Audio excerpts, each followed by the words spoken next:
City is a place that many people dream of visiting at least once in their lifetime. People come to the U.S. from all over the world just to visit New York. It's known for its loud, busy streets, historical landmarks, its theater district, and much more. During the speech I'm going to give you all tonight, I will tell you all about the time I got to visit the Big Apple. It was easily one of the best moments of my life. My trip to New York was extremely last minute. It all started in August of 2017 when I found out my all-time favorite musical was closing after a short run due to controversies. The news of the show closing hit me particularly hard. I was absolutely devastated.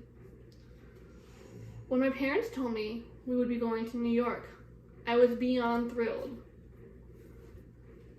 Due to how expensive New York is, and on such short notice, I could only stay for a little over a day.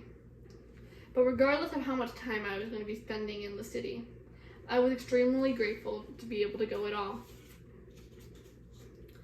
To get from Midlothian, Texas to New York City, it's roughly a 24-hour drive straight through. On the way to New York, we stopped once overnight in Tennessee.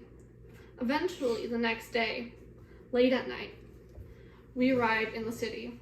The buildings and streets were like nothing I had ever seen before. I had dreamed about it for so long.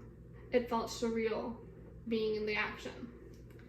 We arrived at our hotel, and although it was small and cramped, my parents and I would only be staying there to sleep for 2 nights. The next day, we went exploring. We went to Central Park, where a lady and a man were playing guitar and singing for tips. There were large rocks you could sit on to rest, which gave us a great view of our surrounding area.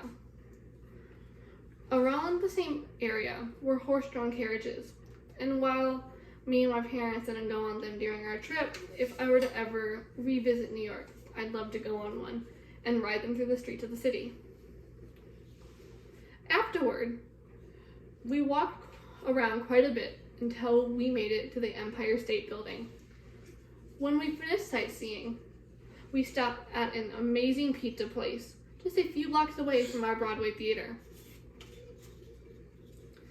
Before I knew it, it was time to see our show at the Imperial Theater.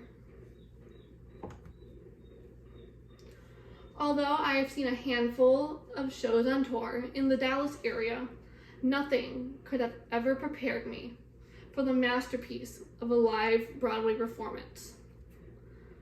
It was everything I could have imagined, and more. The show itself was breathtaking, but seeing it live took it to a whole nother level.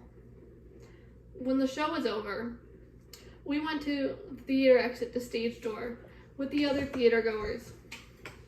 Most of the cast came out, and they were all absolutely lovely people who let us take pictures with them, and they signed my playbill and my book. My parents also had them sign other stuff for me.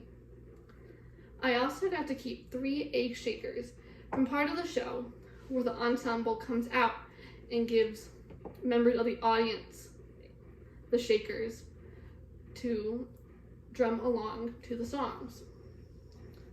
After the show, we stopped for more pizza and dessert at a small restaurant next to the theater.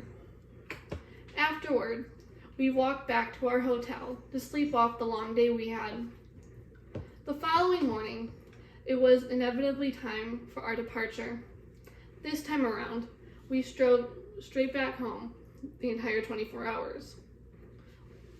My trip to New York City went by so quickly. Thinking back on it now, it feels like a dream.